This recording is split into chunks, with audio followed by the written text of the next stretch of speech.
სვანეთი დასავლეთ საქართველოს მაღალმთიანი კუთხეა. ის მოიცავს კავკასიონის ქედის სამხრეთ კალთებს, მდინარე ენგურისა და მდინარე ცხენისწყლის ხეობებს. სულ ორი რაიონია, ზემო და ქვემო სვანეთი, მესტიისა და ლენტეხისა. ერთი დედამდინარეა ენგური, მეორისა ცხენისწყალი. სვანეთის ქედი კუთხეს ყოფს ზემო და ქვემო სვანეთად, თავისი დიდი ქვაბულებით. ზემო სვანეთის ქვაბული ენგურის ზემო ნაწილს მოიცავს, ხოლო ქვემო სვანეთის ქვაბული ცხენისწყლის ზემო ნაწილს. კავკასიონის ქედის მონაკვეთს სვანეთის ტერიტორიაზე სვანეთის კავკასიონიც ჰქვია. აქ ერთმანეთის მიყოლებით აღმართულია მწვერვალები, თეთრნლი, შხარა, უშბა, შხელდა, გისტოლა, აილამა და სხვა. მათი უმრავლესობა მუდმივი თოვლითაა დაფარული. უშბა ორთავიანი მწვერვალით დაგვირგვინებული ბუნების შესანიშნავი ქმნილებაა. მას მსოფლიოს მთამსვლელები ცნობენ როგორც ძნელად დასაპყრობ მწვერვალს. თეთრნლი კავკასიონის ერთ-ერთი გამორჩეული მწვერვალია. თეთრნლზე არსებობს ასეთი თქმულება: უშბას ძლიერ ყავს თეთრნლი.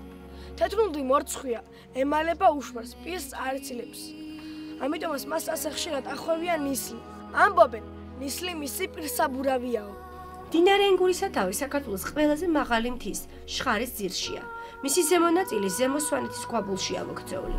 შემდეგ ენგური ღრმა და ვიწრო ხეობაში მიედინება.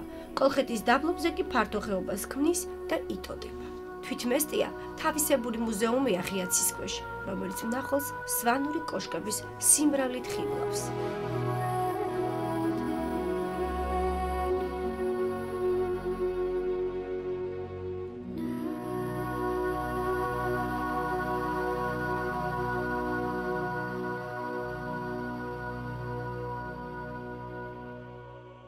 სვანური კოშკები და ეკლესიები იუნესკოს მიერ არის დაცული.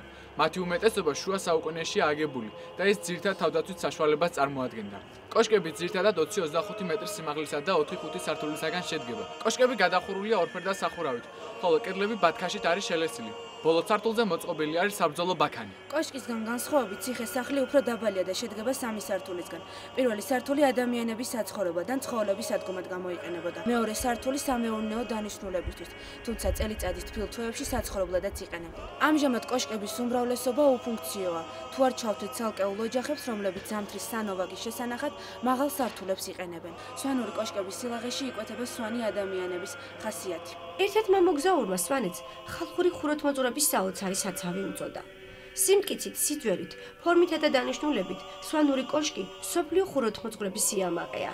დღესდღეობით სვანეთს 400-მდე კოშკი ამშვენებს. ჯერ კიდევ სტრაბონი წერდა: სვანები ძლევამოსილი ხალხია და გონებ ქვეყნად ყველაზე მამაცნი. ისინი ყველა მეზობელ ხალხს განაგებენ.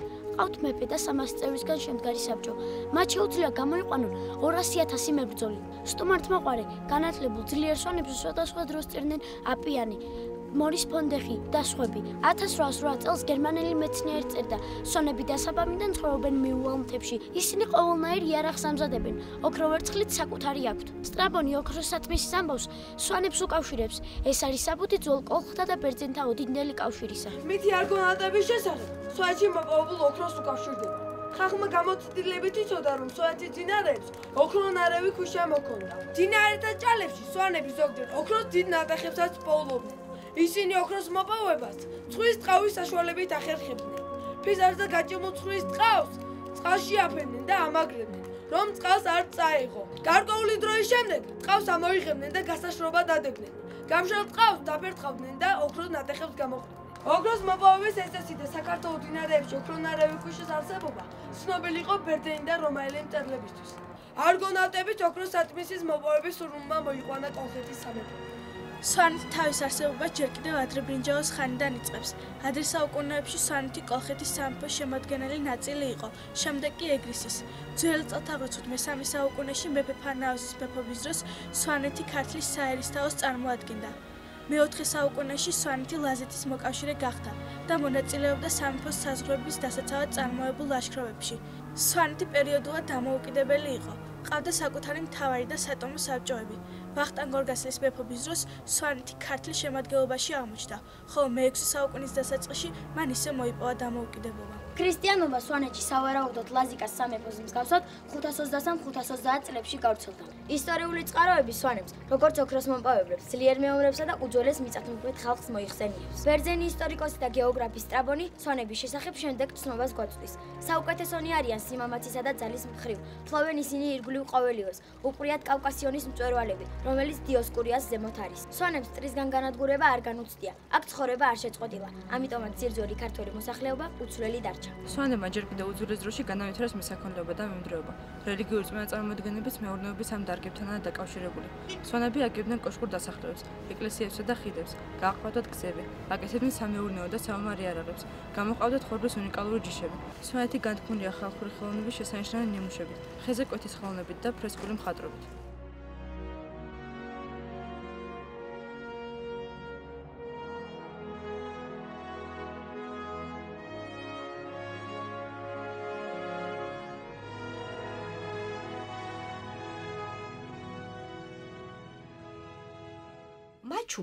მაჩუბი, ძველი სვანურის სახლის ქვედა სართული, ოჯახის ზამთრის საცხოვრებელი იყო. ცენტრში გამართული იყო კერა. კერის მდებარეობა განსაზღვრავდა მაჩუბის გეგმას. კერის უკანა მხარე იყო საქალებო, წინა საკაცებო. მტკიცე წესად იყო დადგენილი კერის გარშემო ოჯახის წევრთა დასხდომა, სქესისა და ასაკის მიხედვით. ზამთრობით ოჯახთან ერთად მაჩუბში სპეციალურად მოწყობილ გომურში იმყოფებოდა საქონელიც.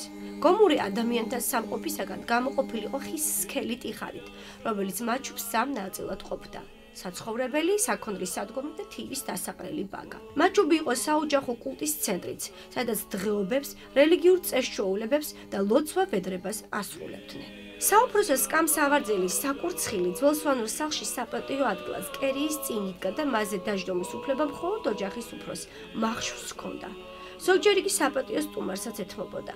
სავარძელი მახშვის სტატუსის მაჩვენებელი იყო. სვანეთში კერის თავში იდგა უხუცესის ოჯახის უფროსი ბაბაკაცის საპატიოს წყალი. მას სვანები საკვარცხლოს უწოდებდნენ. საკვარცხლოში მხოლოდ ოჯახის უფროსი ჭდებოდა. იშვიათად თუ დაუთმობდა ის თავის სკამს საპატიოს ნომერს. უახშმობისას ოჯახი კერის ირგვლივ იკრიბებოდა. ოჯახის წევრები ზოგჯერ საჭირბოროტო საქმეებზეც სათვირავდნენ. თუმცა ბოლო სიტყვა ყოველთვის ოჯახის უფროს მამაკაცს ეკუთვნოდა.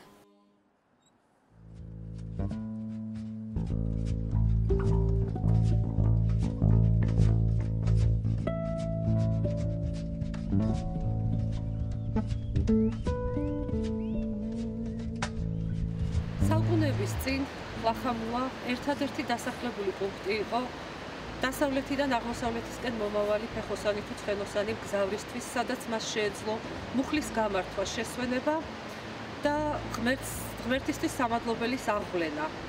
მგზავრი ღმერთს მადლობას წირავდა მშვიდობით მოსვლისთვის, ამიტომ ამ ადგილს სამადლობელი ანუ სვანურად ლახმი ადგილი ჰქვია.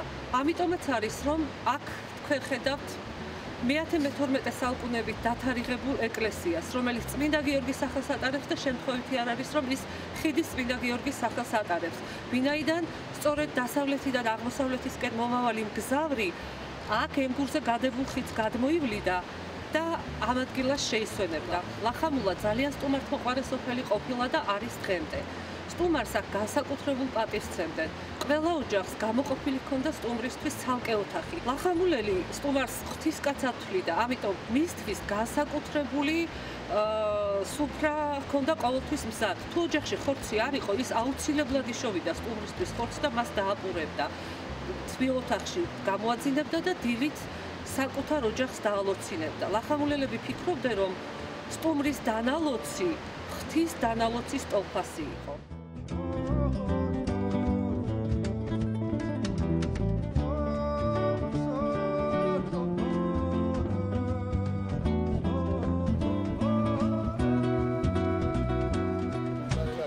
Кадиски, мишкунап кадисми, аляре коралиска, им мишки зохрезаджин зречем хошай хохрамак. Им jalnar hili dinar hili desesке хошай хохра исквадида жумалдиан. Адмезинишке кеканай. Исквадида жо эжи стейскан хе жунал лупшилас али софел бишке кеканай жат фиши ят хамаш исквадида жумалдиан чуйгаду балдес. Хошай хохрани да бишнете дадиш кести да борте. Ладиске шуклун зирол. Им текалах бецет ладиш намзус гудон кедехиди, гебон чедехи.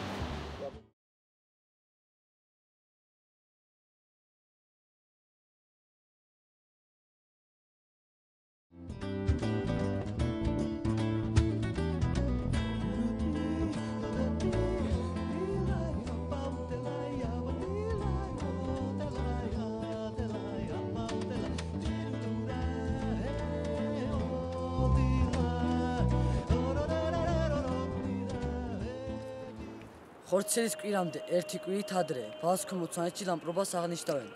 ლამპრობის დღესასწაულის შესახებ საქართველოს მოსახლეობა კარგად დაინფორმირებული, რადგან ბარში შესახლებული სვანები ამ ტრადიციებს არ კარგავენ. ლახამულაში ლამპრობის წინაღამით მერსანაბი უფლის სადიდებელი ლოცვა იმართება. მერსანაბი აუცილებლად ზედა ლახამულაში ოჯახში ტარდება. ყველა ლახამულელი მიდის სანთლებით, ლემზირებით, კვერებით და სასმელით. სოფლის მიერ ნაყიდი საკვლავის გულღვით ჯოხზე აგებულს წვავენ და უფლის სადიდებელ ლოცვას აღავლენენ. შემდეგ კი ყველა ოჯახი ილოცება შერჩეული საპატიო კაცების მიერ. კაცები ჯერ ილოცებიან, ხოლო შემდეგ ყველანის უფრასთან ხდებიან. ლოცვის დასრულების შემდეგ კი ყველა ოჯახში ატნევენ ხის შამფურებზე ასხმულ მოხარშულ ხორცს. აუცილებელია კვერებისა და სასმელის ნაწილი ოჯახში დაბრუნდეს. მოგახსენებთ ამბავს და მოგიყვებით ლახამულის წმინდა გიორგის ეკლესიაში დასვენებულ 4,000 ხატზე და მისი წმინდასა და მნიშვნელობაზე. ჩვენ სოფელში და არა მარტო ჩვენ სოფელში, მთელს ხეობაში. არაერთი საქმე გადაუწყვეტია, არაერთი საქმე დაალაგებულა და არაერთი მოკიშპეები შეურიგებია მის ძალას. ჩვენ სოფელში ტრადიცია იყო ასეთი. შეიკრიბებოდა სოფლის უხუცესები, სოფლის საბჭო, ასე ვთქვათ, და წყდებოდა იმ საქმის სიმძიმიდან გამომდინარე, რამდენადაც მძიმე იყო საქმე, მედიატორი ხალხი, ანუ სვანურად მორევმარე, რომელიც არიგებდა ორ დაპირისპირებულ პირ შორის საქმეს. შეთანხმდებოდნენ თუ ვის უნდა აიღო ხატი და ვის დაეფიცებინა 4,000-ზე. იყო შემთხვევები, როდესაც 4,000-ის გამოსვენება არ იყო საჭირო. იყო კიდევ ერთი სიწმინდე, სვანურად სახელი ოქროზე ამოტვიფრული წმინდა გიორგის გამოსახულებით, გირგედის სახელად, რომელსაც გამოაბრძანებდნენ ეკლესიიდან, ამოაბრძანებდნენ, დაასვენებდნენ, დაკიდებდნენ აქ ცაცხვის ქვეშ. და მედიატორები მორევმარე მე როგორც მოგახსენეთ, მორევმარის გადაწყვეტილებით ხდებოდა იმ გირგედის ქვეშ გავლა და იმ გირგედის ქვეშ გავლილი კაცი ასე იყო მიღებული, რომ ამფიცი აიღო ხატის ახარებაზე იგივე ჩვენს 4,000-ზე, დადო ხელი და დაიფიცა. აი ამ მნიშვნელობის იყო ის გირგედი. საბედნიეროდ დღემდე შემორჩენილი არის ეს მედიატორული წესით საქმის მორიგება და მადლობა უფალს, რომ დღესაც ხდება ასეთი რაღაცეები, არაერთი საქმე გადაწყვეტილა, არაერთი სამყუროს სიცოცხლედ გადაკიდებული ადამიანები შეურიგებია. ხატის გამოსვენება კიდევ ხდებოდა იმ შემთხვევაში, თუ იყო გვარებს შორის სისხლი და მიწებთან დაკავშირებულ პრობლემებზე. სხვა შემთხვევაში არ თვლიდნენ სოფლის უხუცესნი საჭიროდ ხატის გამოსვენებას და იმ გირგედის გავლის ქვეშ ხდებოდა დაფიცება. სვანური წესითა და ტრადიციით. ლახამულის 4-12 საუკუნეშია გადაწერილი. წიგნი შესრულებულია ნუსხური ამბანით და გადაკული აქვს ყავისფერი წყალგადაკული ხის ყდა. წიგნი წარმოადგენს დიდი ქართველი მწიგნობრის წმინდა გიორგი თაწმიდელის 4,000 ქართული თარგმნის რედაქციას. წიგნი არა მარტო ლახამულის, არამედ მთელი სვანეთის სიწმინდეა. ალბათ ძალიან ცოტამ თუ იცის, რომ ბევრი ქართველი ცნობილი ადამიანის ფესვები ლახამულიდან იწყება. სხვა რომ არაფერი სამაყოდ მარტო ლეო კვაჭაძე და ანგია ბოჭორიშვილიც გვეყოფოდა. ლეო კვაჭაძე ლახამულაში დაიბადა და აქვე აიდგა ფეხი. შემდგომ მან თბილისის უნივერსიტეტში ჩააბარა. უკვე 1930 წელს თბილისში პროფესიით მუშაობა შეუძლებელი გახდა. ამიტომაც ლეომ მესტიაში დაარსა პედაგოგიური ტექნიკუმი, სადაც ის პედაგოგიასა და გერმანულსაც ასწავლიდა. შემდგომში ლახამულაში დაარსდა არასრული სკოლა. ყველა წარმატებული ლახამულელის შემოქმედება ძალიან გაგვიჭირდება, მაგრამ სოფლელები განსაკუთრებული პატივისცემით მოიხსენიებენ ალი დავითიანს, სოსო ჭკადუას, გიორგი ავალიანს. დღესაც ლახამულელებს არ ავიწყდება თუ რა გვარისანი არიან. მე ვარ მალატ მიშვან მარე მიჩაცხეკი მიჩალახვარ თეთნეფაყვა მუგემ სოფლიშ ნუნზურევლი ხოშაღვაჟა. ძლიერ მიყვარს მე სვანეთი, მისი მთები დატყეჭალა, თეთრი ქუდის დამხურავი, სვანი კაცი მიყვარს მალად, გაუმრავლო ზვაშკაცები ალფი შრევლილ ხოჩაღვაჟარ, ქვეყნის მტერი დაორგული ერთიანად ამომწყდარა. ქართული სამზარეულო მნიშვნელოვნადაა გამდიდრებული სვანური კერძებით. მათ შორის აღსანიშნავია ხაჭაპური, პურის ცომში გაუნცხვარი ხველი, კუბდარი, პურის ცომში ჩაშუშული წვრილად დაკეპილი ხორცი. ჭადის ფქვილში ჭიშვდარი, ან ფეტვის ფქვილში ჭუტი.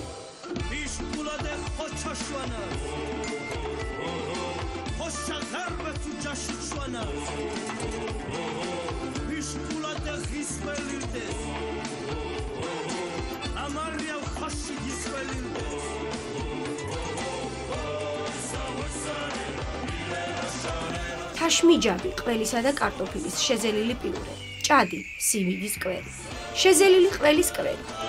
თითქმის ყველა კერძი შესავებულია სვანური მარილით, რომელიც წარმოადგენს სუფრის მარილის, წიწაკისა და მრავალრიცხოვანი სურნელოვანი მცენარეების დანაყილ ნარევს. სვანეთში კერძებს ადგილობრივი ნატურალური პროდუქტებისგან ამზადებდნენ, რის გამოც ისინი არომატულობითა და უმაღლესი ეკოლოგიურობით გამოირჩევიან. სვანეთში ვაზი არ ხარობს, ამიტომ ღვინოს ბარიდან ეზიდებიან. სასმელად იყენებენ ადგილობრივი ხილისგან გამოხდილ არახს. ცნობილია თაფლისა და ანწლის არაყი. სვანურის სუფრის აუცილებელი ატრიბუტია მინერალური წყალი, რომლის წყაროები სვანეთში მრავლად მოიპოვება.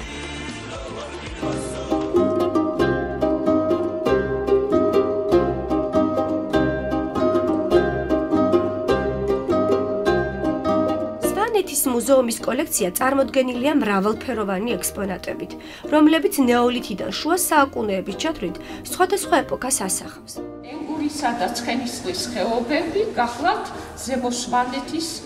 ზემო სვანეთთან ერთად კარიბჭის როლის შემსრულებელი მთელი კავკასიისა. აბრეშუმის გზის კარიბჭის მნიშვნელობა ჰქონდა უკვე შემდგომ პირველი საუკუნიდან ზემო სვანეთსაც. ისე სვანეთის ტერიტორია მოიცავს ცხენისწყლისა და კოდორის ხეობებსაც. მსოფლიო მუზეუმთა ათეულში შედის ჩვენი მუზეუმი. ეს უმნიშვნელოვანესი კოლექცია ნამდვილად იმისი დამადასტურებელია, რომ ქართველები უძველესი მეტალურგები იყვნენ. სპილენძისა და ბრინჯაოს დამუშავების, ჩამოსხვნისა და მოდელირების უმაღლეს დონეს ტექნოლოგიების დაძლევის ამ პერიოდის ეს უნიკალური მასალა სწორედ ამისი დამადასტურებელია. არქეოლოგიური ექსპონატები, ადგილობრივი და უცხოური მონეტები, ჯვრები, ხატები, ხელნაწერები, ქართველ მეფეთა და დიდებულთა მიერ ეკლესიებისათვის შეწირული ძვირფასი საერო ჭურჭელი, ხელოსნობის თითქმის ყველა დარგის ამსახველი ნივთიერი მასალა, ორნამენტული მოტივებით შემკული ავეჯი და ხის ჭურჭელი, სამოსი, ქართული და კავკასიური საბრძოლო სანადირო იარაღი, მუსიკალური საკრავები და სხვა. სანადირო იარაღიდან წარმოდგენილია მშვილდი, ისრები, კაჟიანი თოფი, ხმალი, ხანჯალი და დამბაჭა.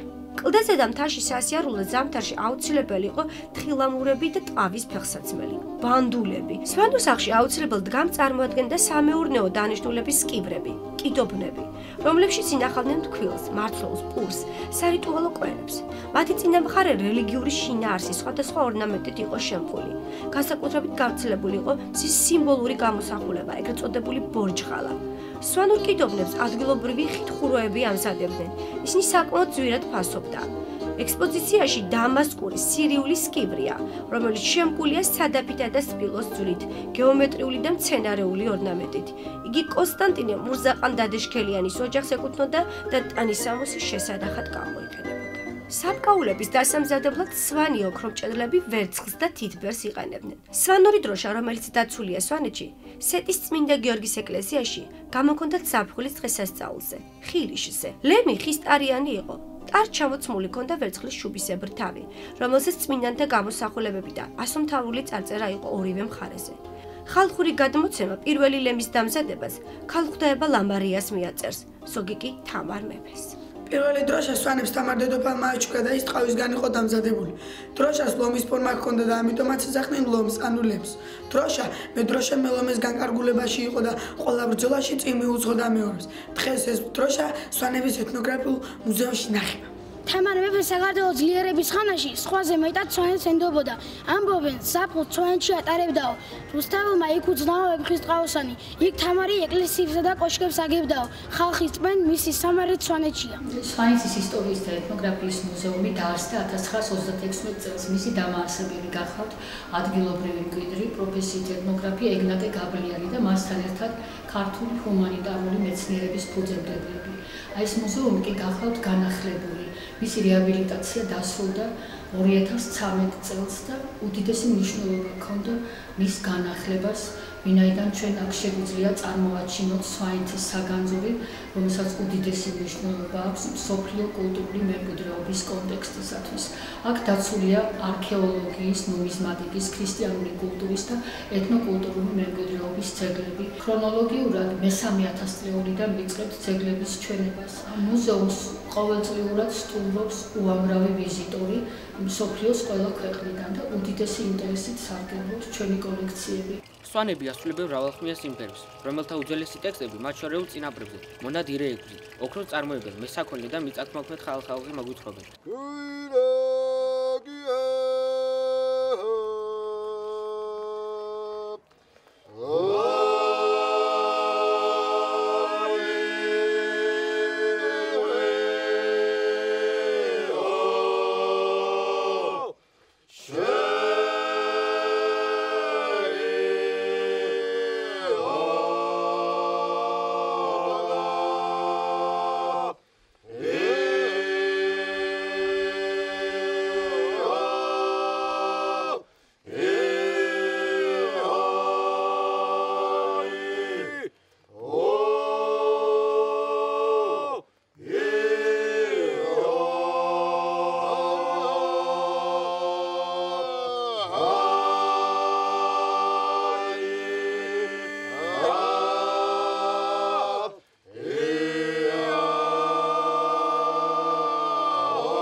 სვანები ასრულებენ ცეკვებს, რომლებიც მხოლოდ ამ კუთხისათვის არის დამახასიათებელი და თაობიდან თაობას გადაცემენ მისტიკურ ლეგენდებსა და ზღაპრებს.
ტრადიციები და წესჩვეულებები ისეთივე მკაცრია, როგორც თავად ბუნება და ცხოვრების სტილი.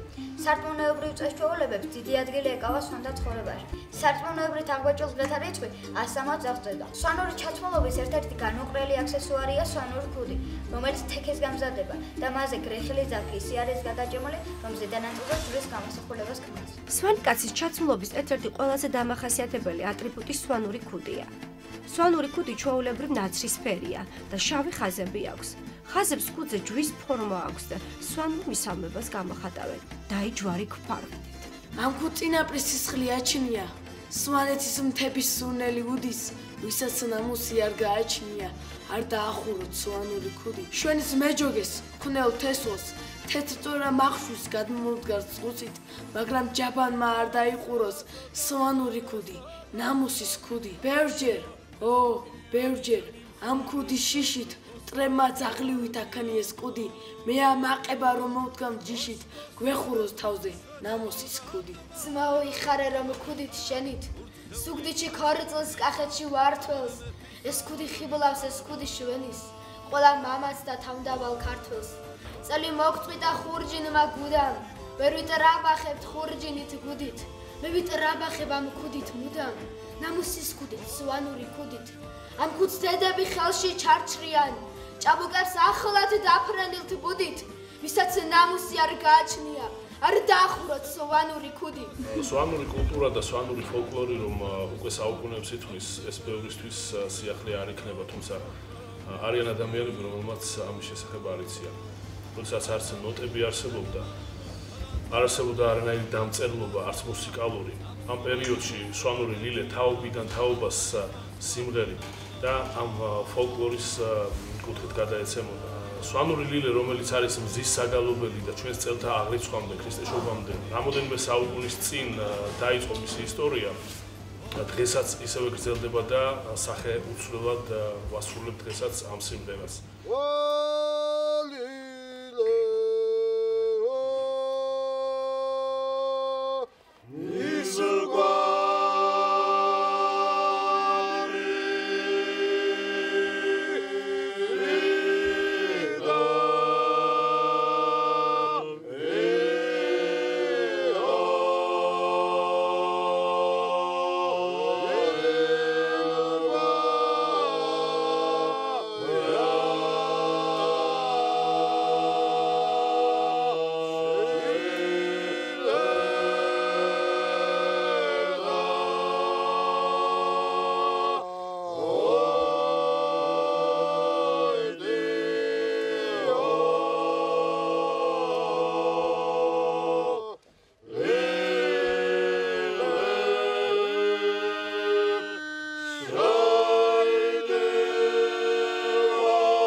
სვანეთის ფოლკლორული ანსამბლი რიჰო, რომელიც მე-20 საუკუნის 20-იან წლებში ჩამოყალიბდა და ფეხი აიდგა.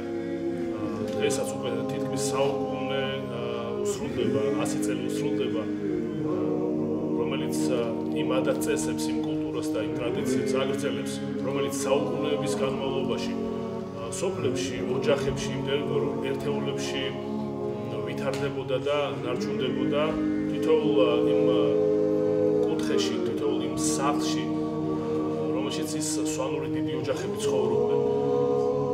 თითოეული ოჯახი მღეროდა, თითოეული სოფელი მღეროდა. ყველას ჰქონდა თავისი ის ფოლკლორი და ის კულტურული ტრადიცია, თუმცა როგორც ასეთი რაიონული ანსამბლი არ არსებობდა. მე-20 საუკუნის 20-იან წლებში სწორედაც რომ ჩამოყალიბდა ეს რაიონული ანსამბლი. ეს ადამიანები, რომლებიც დღეს ამ ფოლკლორს და ამ კულტურას აგრძელებენ, ეს ადამიანები თითოეული მათგანი არის იმ ფესვების, იმ ტრადიციების გაგრძელება, რომელიც ილეს შექმნის დღიდან დღემდე მოხდა.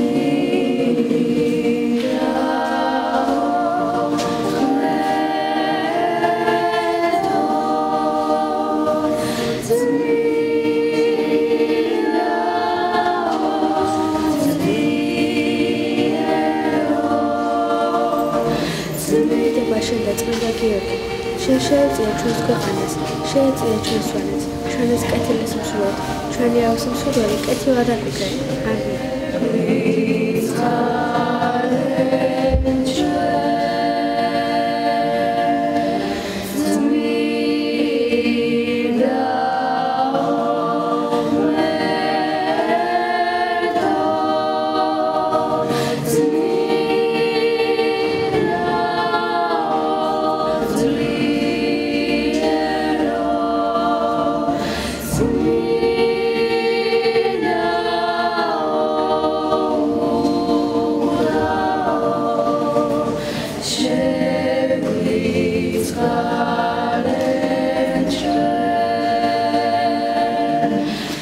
დაბლეყედ ჯგირაკ სილახეშ ნიშკვეი ქვეყანას გუშგეი შვანს ნიშკვეი ხოჩემ მესკორალს ხოლამს ერვახეს კორალ ხოჩამ თეაცი მადლიან დიდაბლაჩყედა ამინ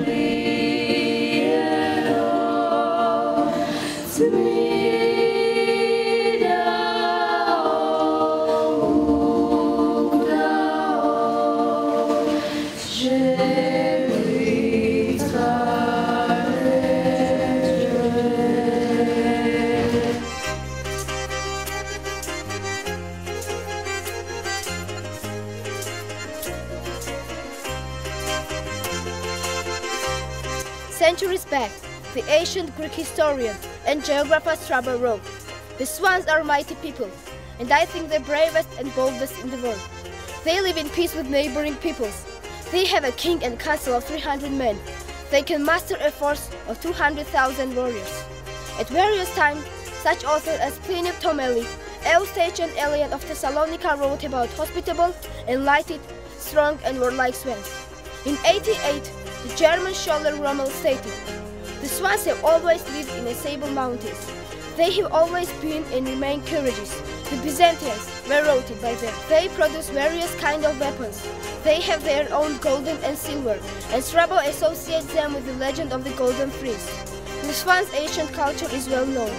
This is another fact attesting to the ties between the ancient Colchians and the ancient Greeks." The myth about Argonauts was linked to the gold found in Swanety. Swanee people had experience to get gold from rivers. They were using lamp leather for this. They were putting the lamp leather in the river and leaving it there for some time.